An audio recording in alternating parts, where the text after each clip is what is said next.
I'm meeting with you today in response to your invitation that I comment upon the letters released yesterday in Washington concerning my relief from active duty. Now, in the main, those letters speak for themselves. They outline the accomplishments at SHAPE during this past year, which now allow me to ask for this relief.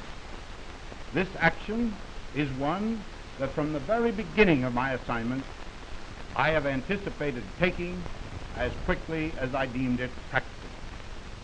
But there are these points of possible added interest. My first point is this. It relates to the timing of the submission of my request. During the past month, circumstances of my personal life have changed markedly.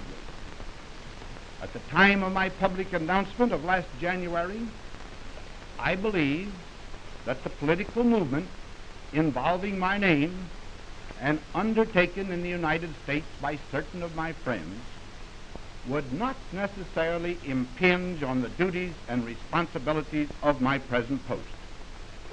Subsequently, events and their incessant repercussions here have made it evident that I was wrong. These pressures practically compelled me to wait no longer in asking for relief. I hope that now I shall have full opportunity for finishing up the work here that I have set for myself. It was my desire to withhold announcement of this action until completion yesterday of the command post exercise participated in by all NATO countries.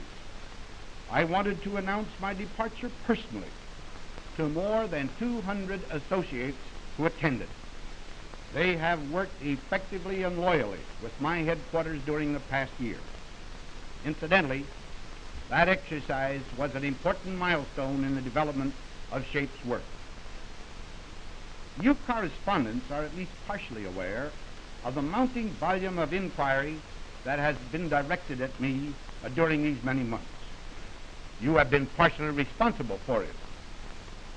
I am grateful to you for your understanding and forbearance during that period.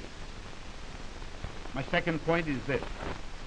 I have not submitted my resignation from the American Army. I have forwarded a request that I be relieved from my current military assignment and placed on inactive status.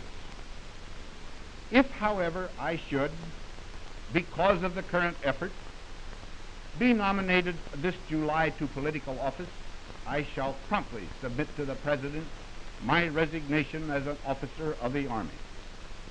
From that point on, I would be as free to act and speak as any other citizen without any of the limitations imposed by the traditions of the military establishment. The time remaining to me here is already scheduled heavily with military tasks. One of the most pleasant personal duties I expect to perform is a farewell visit to a number of the NATO countries. As to personal plans in the early weeks after Mrs. Eisenhower and I return to the States, we have none. I do hope, most sincerely, to attend a ceremony scheduled at my old home in Abilene, Kansas, on June 4th. Aside from this, we are eagerly looking forward to a short vacation, if we may be allowed one. A final point that I must emphasize is this. Personalities and partisan viewpoints come and go in all our countries. But the values we of SHAPE have been called upon to defend are those that man has struggled toward since history began. The quest for peace and tranquility for all men everywhere is always with us. We must keep it sharply in focus.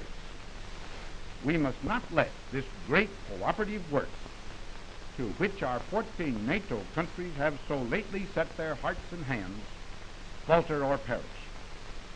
Security, peace, liberty. These are the watchwords by which we live at SHAPE. They represent the aspirations of all men who revere the free institutions of our civilization.